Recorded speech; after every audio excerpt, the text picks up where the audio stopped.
नमस्कार, मैं हूं मृत्युंजय कुमार झा और हमारा खास शो दिल्ली बनी कोरोना कैपिटल, इसमें आपका स्वागत है। दिल्ली में कोरोना का विस्फोट लगातार जारी है और पिछले 24 घंटे में करीब 7,500 नए मामले सामने आए हैं और 131 लोगों की मौत हो गई है। मतलब ये कि हर घंटे दिल्ली में 5 लोगों की जान गई है। मरीज बढ़ने से अस्पतालों में बेड की भारी कमी हो गई है।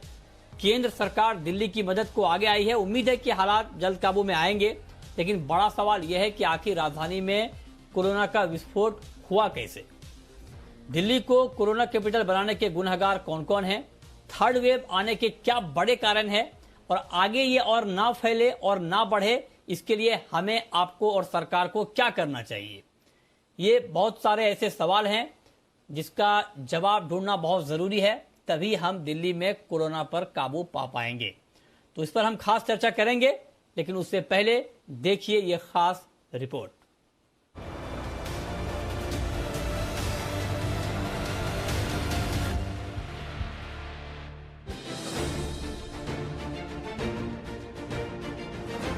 देश की राजधानी दिल्ली में कोरोना से हाहाकार मचा हुआ है।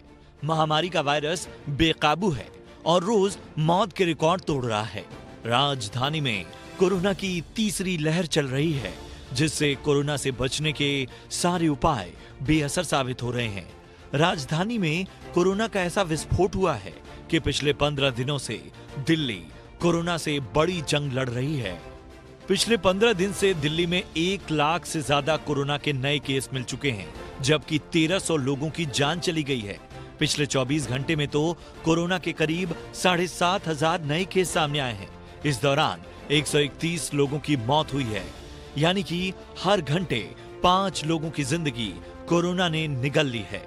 एक साथ इतनी मौतों से एक दिन में होने वाली मौतों का रिकॉर्ड भी टूट गया है।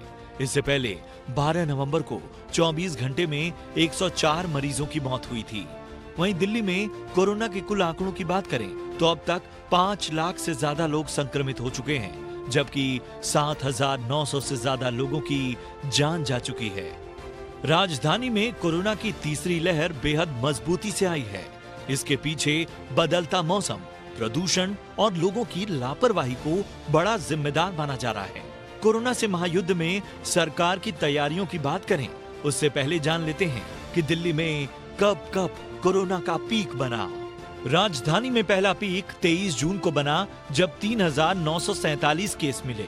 दूसरा पीक 16 सितंबर को बना, जब 4,473 नए मामले सामने आए। और तीसरा पीक 11 नवंबर को बना, जब 8,593 नए संक्रमित मिले। दिल्ली के लिए नवंबर का महीना बेहद खतरनाक साबित हुआ। इस महीने संक्रमण में 26.5% और कोरोना से होने वाली मौत के मामले में 18.5% की बढ़ोतरी हुई। राजधानी में बेकाबू वायरस से निपटने के लिए राज्य सरकार के साथ केंद्र सरकार ने भी मोर्चा संभाल लिया है। केंद्र ने कोरोना के खिलाफ सुपर एक्शन प्लान बनाया है, जिस पर अमल शुरू हो चुका है। सरकार जानती है दिल्ली में इस बार कोरोना जिस तेजी से फैल रहा है, उससे मरीजों की संख्या बढ़ेगी, जिससे अस्पतालों में बेड की कमी पड़ सकती है। बेंगलुरु में BEL यानी भारत इलेक्ट्रॉनिक्स लिमिटेड से 250 वेंटिलेटर्स दिल्ली मंगवाए गए हैं। दिल्ली के DRDO में 750 नए ICU के बेड का इंतजाम किया जा रहा है। DRDO के अस्पताल में 35 बाईपैप भेजी गई हैं। दिल्ली सरकार के अस्पतालों को भी 25 बाईपैप फैसिलिटी वाले बेड मुहैया कराए जा रहे हैं। केंद्र की योजना दिल्ली में मौजूदा ICU बेड्स की संख्या दुगनी कर 6,000 तक करने की है। आपको बता दें कि दिल्ली के अस्पतालों में 16,800 से ज्यादा बेड हैं, जिनमें से करीब 9,500 बेड भरे हुए हैं। वहीं दिल्ली में 90% ICU बेड भी भरे हुए हैं। केंद्र सरकार का पूरा फोकस अस्पतालों में बेड बढ़ाने पर है, क्योंकि नीति आयोग पहले ही दिल्ली में 15,000 केस रोज मिलने की भविष्यवाणी कर चुका है। सरकार जानती है कि अगर मरीजों की संख्या बढ़ी तो पूरी मेडिकल व्यवस्था अमेरिका और यूरोप की तरह हिल जाएगी और राजधानी एक बार फिर कोरोना कैपिटल में बदल जाएगी। ब्यूरो रिपोर्ट, जी मीडिया। तो आपने देखी ये रिपोर्ट कि आंकड़े कितने चौंकाने वाले हैं। और दिल्ली को लेकर ये कहा गया है, national centre for disaster control ने ये कहा है कि विंटर में आगे दिल्ली में रोज का जो पूरा मामला है कोरोना का वो 15,000 तक भी पहुंच सकता है। तो ऐसे में अब बहुत जरूरी है कि इसको तत्काल प्रभाव से रोका जाए। इसी मुद्दे पर हम चर्चा करेंगे। हमारे साथ दो खास मेहमान हैं। हमारे साथ हैं डॉक्टर रमन गंगा खेड़कर, पूर्व head epidemiology and communicable disease ICMR के, और साथ ही हमारे साथ डॉक्टर रोमेल टिक्कू हैं, associate director max health care के। आप दोनों का बहुत बहुत स्वागत है।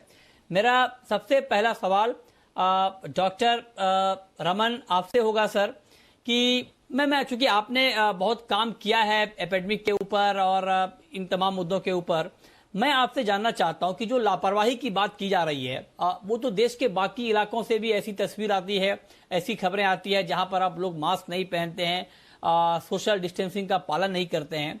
दिल्ली में ऐसा क्या हुआ है जिसकी वजह से दिल्ली कोरोना कैपिटल बनती जा रही है? इसके अलावा आपको और क्या बड़ी वजह दिख रही है जिसकी वजह से दिल्ली में हालत इतने ज्यादा बेकाबू होते हुए दिख रहे हैं? उसके मेरे हिसाब से दो कारण हैं। सबसे पहला कारण यह है कि दिल्ली में अक्सर जब ये विंटर सीजन आता है तो उस वक्त पोल्यूशन बढ़ जाता है। पोल्यूशन बढ़ने की वजह से ये विषाणु को किसी के शरीर में जाना भी आसान हो जाता है, और दूसरी सबसे बड़ी बात, जिसके शरीर में जाए ये पोल्यूशन का असर फेफड़े पे इस ढंग से होता है कि जिसकी वजह से मौत होने का डर भी वो ज्यादा बन जाता है। अब जब ये ज्यादा होता है तो दोनों ढंग से हमको ये दिखाई दे रहा है।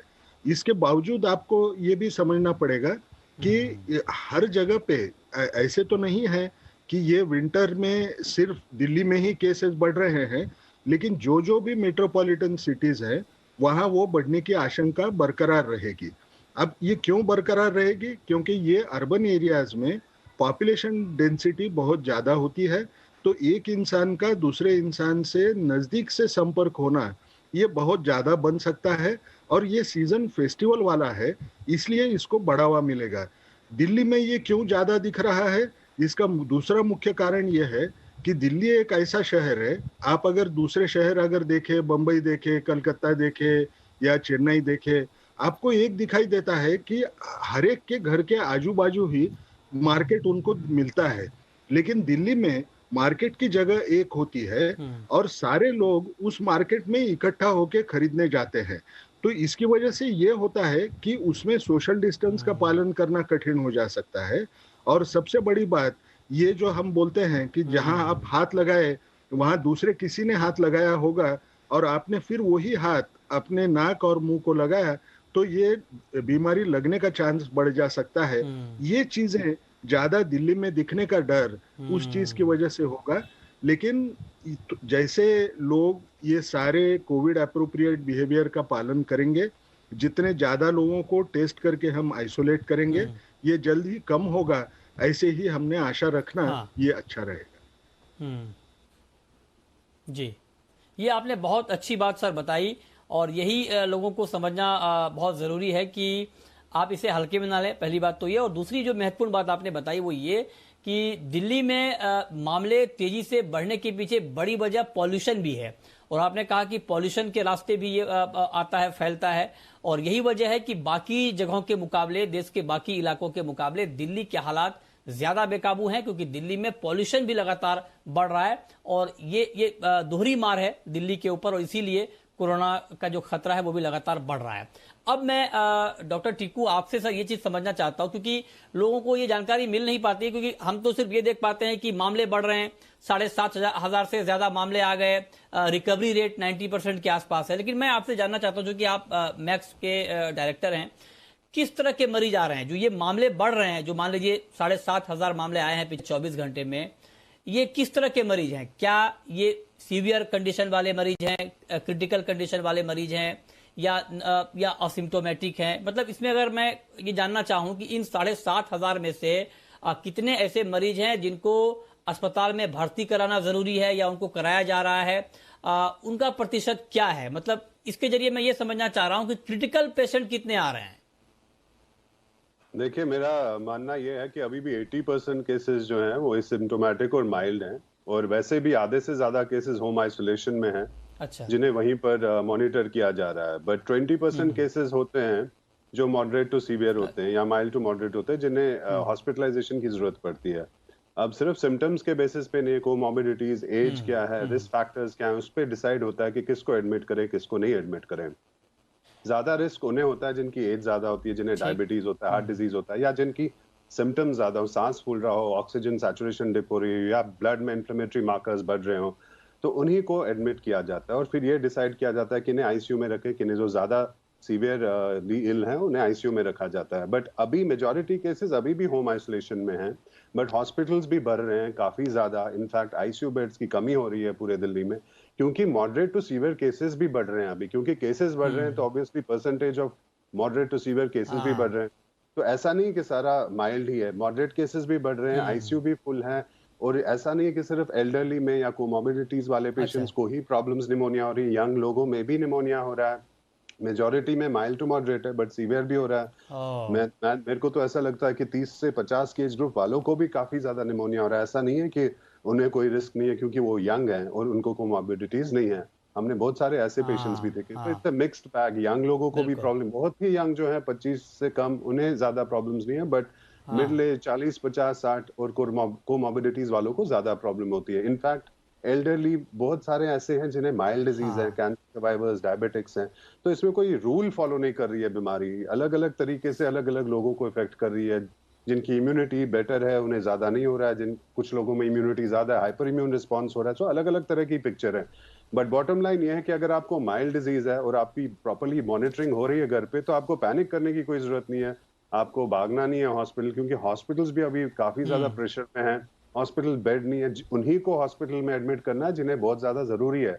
अगर आपकी सैचुरेशंस नॉर्मल है, अगर आपको सांस लेने में दिक्कत नहीं होती है, और अगर फीवर नहीं है आपको पिछले 2-3 दिन से, और आपकी ब्लड रिपोर्ट्स ठीक ठाक हैं, डॉक्टर्स आपका ख्याल रख रहे हैं, तो आपको कोई जरूरत नहीं है पैनिक करने की। हाँ, बट वार्निंग साइंस जो हैं, चेस्ट पेन, ब्रेथलेसनेस, ब्लड आना स्प्यूटम के साथ, बलगम के साथ, सांस फूलना, ड्राउजीनेस होना, तो और ब्लड मार्कर्स काफी ज्यादा बढ़ने, सीआरपी, इन्फ्लेमेटरी मार्कर्स, तो आपको तब अर्जेंटली डॉक्टर्स को कनेक्ट करना चाहिए। और फिर आपको जरूरत पड़ सकती है हॉस्पिटल की, और बहुत ज्यादा प्रॉब्लम हो तो nearest hospital, Covid designated hospital की इमरजेंसी में जाना चाहिए आपको। अभी ऐसे पेशेंट्स हैं जिन्हें काफी जरूरत है आईसीयू की भी, और बाकी सारे लोग तो होम आइसोलेशन में हैं। बट बेड्स बढ़ रहे हैं, government is working on it, central government, state government काम कर रही है, आईसीयू बेड्स बढ़ाए जा रहे हैं, वर्कफोर्स बढ़ाया जा रहा है, टेस्टिंग बढ़ाई जा रही है, जैसे आपने बताया कि पीसीआर टेस्टिंग बढ़ रही है। और इसके अलावा बाकी लोगों को भी इसमें कंट्रीब्यूट करना होगा। डॉक्टर, गवर्नमेंट तो कर रही है, बाकी सिटीजन्स को भी इसमें अपना। ठीक बात है, ये आपने बहुत अच्छी बात बताई है। तो दिल्ली के लोगों के लिए ये जानना बहुत जरूरी है। सबसे पहले आप अपने दिमाग से यह बात निकाल दें कि ये सिर्फ बुजुर्गों को होता है या जो 60 प्लस के हैं उनको खतरा ज्यादा है, ऐसा नहीं है। जो बात डॉक्टर टिक्कू कह रहे हैं बहुत महत्वपूर्ण है। ये 30 से 50 की उम्र के लोगों को भी हो रहा है, उनको भी निमोनिया हो रहा है। तो आप ये एज वाला कोई फैक्टर है नहीं। हाँ, जिनकी इम्यूनिटी ठीक है उन्हें कम परेशानी होती है, लेकिन आप ये दिमाग से निकाल दें कि आप यंग हैं तो आपको नहीं होगा। सबसे पहले आपको अपने दिमाग से ये निकालना है। दूसरी महत्वपूर्ण बात यह कि अगर आपको होता है तो आपको पैनिक नहीं करना है। जो सिम्टम डॉक्टर साहब ने बताए हैं उसको आप मॉनिटर करिए। अगर वो सारी चीजें ठीक हैं तो आप पैनिक ना हो, घर पे रहें, आइसोलेट रहें और प्रॉपर केयर करें तो आप ठीक हो जाएंगे। लेकिन हाँ, अगर सांस लेने में तकलीफ हो रही है, ब्लड आ रहा है नाक से या कुछ और दिक्कत ज्यादा लग रही है तो आपको तुरंत अस्पताल से संपर्क करना चाहिए। ये दो महत्वपूर्ण बात हो गई। अब मेरा तीसरा सवाल डॉक्टर गंगा खेड़कर साहब आपसे होगा। बहुत महत्वपूर्ण सवाल है क्योंकि आपने बहुत काम किया है लंबे समय तक एपेडेमिक के ऊपर। तो आप मुझे सर ये बताएं कि ऐसी स्थिति को जब ये हालत बेकाबू हो जाए तो इसको काबू में लाने के लिए तत्काल प्रभाव से और क्या करना चाहिए, क्योंकि अब आप देखिए कि हालत लगातार खराब होते जा रहे हैं।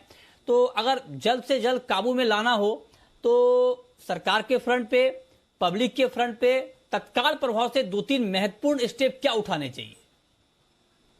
सबसे बड़ी बात क्या होती है, ये एक से बीमारी दूसरे को लगती है, ये ड्रॉपलेट इन्फेक्शन है।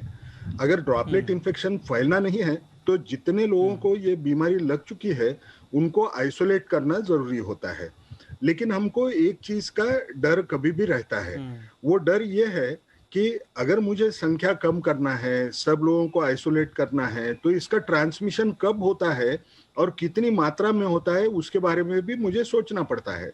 आपने अगर देखा तो अगर 100 लोगों को बीमारी एक जगह से अगर लगना है, ये तो उदाहरण दे रहा हूँ, 100 को नहीं लगती है, लेकिन अगर एक से दूसरे को बीमारी लगना है तो लगने का 76% जो चांस होता है वो लक्षण आने के 2 दिन पहले और लक्षण आने के बाद में 2 दिन के बाद में।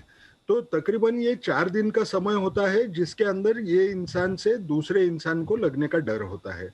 अब इसको कम करना ये बहुत कठिन हो जा सकता है, क्योंकि हमारा जो सिम्टम आने के बाद में उसका डायग्नोसिस करने में और 2 दिन टाइम जाने वाले हैं। तो हमको क्या दिखेगा, जनरली 4 दिन का ये जो पीरियड है इसको कवर करना मुश्किल हो सकता है। तो हम कैसे करें? हमको ये अगर उसको रोकना है तो सबसे बड़ी बात क्या है, हर इंसान ने समझना है मेरी टेस्ट हुई हो या नहीं हुई हो, मैंने कोविड एप्रोप्रिएट बिहेवियर का पालन करना मेरे लिए बहुत जरूरी रहेगा।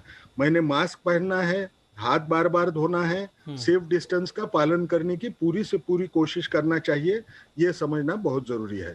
जिस किसी व्यक्ति को कहीं लक्षण दिखाई देते हैं तो वो लक्षण दिखाई देने वाले व्यक्ति ने बगैर डरे खुद की जांच करने की कोशिश करना है, और उसी वक्त अपने साथ जो जिनके साथ उनके कांटेक्ट आए होंगे उन लोगों को हमने बताने की कोशिश करना है, ये भी बहुत जरूरी रहेगा। अब आपने एक सुना होगा, जो भी माइल्ड केसेस हैं उनको घर में रहने की सलाह दे रहे हैं, घर में होम आइसोलेशन हो जाए। अब अगर होम आइसोलेशन होता है तो सबसे बड़ी बात हमको एक याद रखना है, हम हमारे बुजुर्ग जो होते हैं घर में उनसे दूर रहने की कोशिश बहुत करना बहुत जरूरी है, क्योंकि उनको अगर लगे तो उसमें मौत होने का डर बढ़ सकता है। और सबसे बड़ी बात, हम लोग जब खाना खाते हैं तो जिस व्यक्ति को बीमारी हो गई होगी उसने सब लोगों के साथ में खाना नहीं है, क्योंकि उस वक्त कोई मास्क नहीं पहनता है और उससे बीमारी लगने का डर बढ़ जा सकता है। हम अगर ये सोचे कि इन कोविड एप्रोप्रिएट बिहेवियर्स का हम पालन करेंगे, शायद हम जीत जा सकते हैं, क्योंकि सरकार ने पूरी कोशिश की है कि बाकी इंफ्रास्ट्रक्चर सुधर जाए, लोगों को हेल्थ सर्विसेज मिले। ये जो काम है ये तो सरकार कर रही है, लेकिन हमने भी हमारा काम करना चाहिए। ये कोविड एप्रोप्रिएट बिहेवियर का अगर पालन करें तो संख्या तो बढ़ते हुए नजर आएगी, क्योंकि हम टेस्ट बढ़ा रहे हैं तो संख्या बढ़ते नजर आएगी, लेकिन बढ़ती हुई संख्या से डरिए मत। ये लोगों को हम आइसोलेट करने की पूरी कोशिश करेंगे और ये संख्या थोड़े दिन में ही कम होने का चांस बढ़ाएंगे। जी, हमारे साथ दोनों खास मेहमान बने हुए हैं जो आपको बता रहे हैं कि दिल्ली में बेकाबू होते हालत को कैसे काबू में किया जा सकता है। अब डॉक्टर टिक्कू, आपसे मैं सर जानना चाहता हूं कि खबर यह है कि दिल्ली में 60 अस्पताल ऐसे हैं जिनके पास आईसीयू बेड उपलब्ध नहीं है, तो ये तो उपलब्ध कराने की कवायद चल रही है, लेकिन चूंकि आप सिस्टम के अंदर हैं तो मैं आपसे एक चीज जानना चाहता हूं कि अभी दिल्ली के अस्पतालों को तत्काल प्रभाव से कोरोना को कंट्रोल में लाने के लिए या फिर कोरोना मरीजों को प्रॉपर ट्रीटमेंट देने के लिए क्या क्या चाहिए, तत्काल जरूरत दिल्ली के अस्पतालों की क्या है?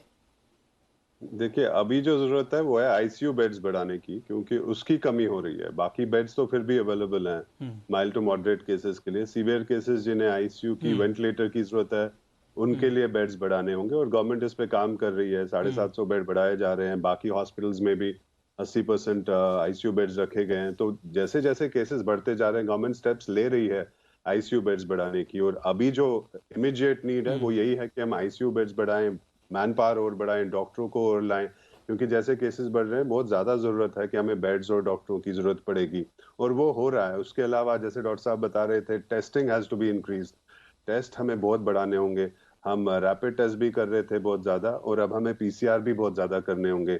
मुश्किल काम है, उसके लिए एक इंफ्रास्ट्रक्चर चाहिए होता है, मैन पावर चाहिए होता है, एक्सपेंसिव टेस्ट है, but this is the time to do it. अभी हमें नहीं करना पड़ेगा, नहीं तो कब करेंगे? टेस्टिंग अगर बढ़ेगी तो डायग्नोज जल्दी होगा, डायग्नोज जल्दी होगा तो ट्रीटमेंट जल्दी होगा, आइसोलेशन होगी, ट्रेसिंग होगी, ये सारा इंटरलिंक्ड है एक दूसरे से। सो मैं ये मानता हूं कि अगर टेस्टिंग बढ़ेगी, डायग्नोसिस जल्दी होगा और बेड्स हम बढ़ाएंगे, और जिनको आईसीयू की जरूरत है उन्हें आईसीयू बेड्स मिले, सबसे इंपॉर्टेंट वो है, क्योंकि हमें जान बचानी है। 7,000 है, 8,000 है या 10,000 है, अब हम बियॉन्ड नंबर्स हैं, नंबर शायद और भी बढ़ जाएं। जैसे ठंड बढ़ती जाएगी, पोल्यूशन बढ़ता जाएगा, शायद हम 10,000 से ऊपर चले जाएं, जैसे प्रेडिक्शंस हैं कि 15,000 केसेस होंगे। बट जहां तक माइल्ड टू मॉडरेट केसेस हैं, ठीक है, अगर जान हम बचाएं लोगों की तो वी शुड बी सेटिस्फाइड। अगर हम आईसीयू रिक्वायरमेंट पेशेंट्स को बेड दिला पाएंगे, हमारा फोकस वो होना चाहिए अभी जान बचाने का, कि जिन्हें आईसीयू बेड चाहिए उन्हें आईसीयू बेड्स दिलाएं, और बाकी लोगों को, जैसे गवर्नमेंट अपना काम कर रही है, हेल्थ केयर वर्कर्स कर रही है, सब लगे हुए हैं, और हमें भी कोविड अप्रोप्रिएट बिहेवियर फॉलो करना है। क्योंकि फैल इसलिए रहा है क्योंकि फेस्टिव सीजन में सब लोग घूम रहे थे, शॉपिंग कर रहे थे, खा पी रहे थे, पार्टीज कर रहे थे, उसके साथ पोल्यूशन और विंटर ने काफी ज्यादा केसेस बढ़ा लिए हैं। और अगर हम कोविड अप्रोप्रिएट बिहेवियर फॉलो करें और हम सोशल डिस्टेंसिंग मेंटेन करें और जब भी घर से बाहर निकलें तो मास्क लगाएं, तो मुझे लगता है अगले 1-1.5 महीने में केसेस कम हो जाएंगे। बट अगर हम ऐसा नहीं करेंगे तो हमारी सिचुएशन वैसे ही होने वाली है जैसा यूरोप में पहले हुआ था, कि आईसीयू बेड्स ही खत्म हो गए हैं, हेल्थ केयर सिस्टम कोलैप्स हो गया, और ये डिसाइड किया जा रहा है कि किसको बचाएं किसको नहीं बचाएं। ऐसी स्थिति ना आए, इसलिए हम सबको, सिटीजन्स को भी इसमें सबको मिलजुल के काम करना होगा। अभी भी लोगों को समझ नहीं आ रही है, कोविड फटीग हो गया है, उनको लग रहा है जो होगा देखी जाएगी, भगवान भरोसे हैं। बट ऐसा एटीट्यूड नहीं रखना है, हमें कोऑपरेट करना है गवर्नमेंट के साथ, एडवाइजरीज फॉलो करनी है। अब तो फाइन भी बढ़ा लिया गया है, जो लोग मास्क नहीं पहनेंगे उन्हें स्ट्रिक्टली फाइन करना चाहिए, और फाइन डबल होना चाहिए इस ऑफेंस पे। जब तक ये डेटरेंस इंडिया में नहीं होंगे, लोग फॉलो नहीं करेंगे। मुझे लगता है अभी जो रिसेंट इंक्रीज हुआ है नंबर्स, उसमें लोगों का बहुत ज्यादा हाथ है इसमें, तो उन्हें भी ध्यान देना होगा, उन्हें भी अपना कंट्रीब्यूशन देना होगा। आप कह रहे हैं कि पब्लिक की लापरवाही का बड़ी भूमिका है जिसकी वजह से ये नंबर बढ़े हैं, और आपने बताया कि क्या क्या जरूरत है अभी दिल्ली की। आखिरी सवाल रमन गंगा खेडकर साहब, आपसे संक्षेप में आपसे जवाब चाहूंगा कि क्या दिल्ली वाले हालत की आहट आपको देश के कुछ और इलाकों में लग रही है, कुछ और हिस्सों में लग रही है, और अगर हाँ तो वो इलाके कौन से हैं? अगर आप पहले नाम बता देंगे तो वहां पर थोड़ा सा अलर्टनेस बढ़ाई जा सकती है। आपको ऐसी मतलब इस तरह का खतरा कहीं और दिख रहा है क्या? नहीं, इस तरह का खतरा आपको दिखाई देगा उन बड़े शहरों में, जैसा मैंने आपको बताया कि बंबई में भी हो सकेगा, ये पूना में भी हो पाएगा, जहां मरीजों की संख्या बढ़ती हुई नजर आएगी ये फेस्टिवल सीजन्स की वजह से। आपको उसी ढंग से दिख रहा है केरला में ज्यादा बढ़ रहा है, केरला में भी इसी किस्म का माहौल बना हुआ है। तो ये तो हर बार हमने एक सोचना है, अपने देश में मोबिलिटी इतनी ज्यादा है कि कहीं भी वो कितना भी कम हो जाए तो दूसरी जगह से लोग जब आएंगे, उनमें से जिस किसी को इन्फेक्शन होगा वो वहाँ इन्फेक्शन जिस शहर में जाता है वहाँ देने का चांस बढ़ते रहेगा। इसको हमको रोकना अगर होगा तो सबसे बड़ी बात यह है कि हमने कोविड अप्रोप्रिएट बिहेवियर्स का पालन करें, तो हमको ये बीमारी लगने का डर कम हो जाएगा, और वो जहां भी हम रहते हो वहां वो बीमारी उतनी तेजी से बढ़ेगी नहीं। जब ये वैक्सीन आएगी, वैक्सीन जब ज्यादा से ज्यादा जब लोगों को दी जाएगी, तभी हमको इसमें से पूरी राहत मिलने का स्कोप बन जाएगा। जी, बहुत शुक्रिया सर आपका, और टिक्कू जी आपका भी बहुत बहुत शुक्रिया हमारे साथ जुड़ने के लिए, इस महत्वपूर्ण मुद्दे पर बात करने के लिए और बताने के लिए कि दिल्ली में जिस तरह से खतरा बढ़ रहा है कोरोना का, उसको काबू में कैसे लाया जा सकता है।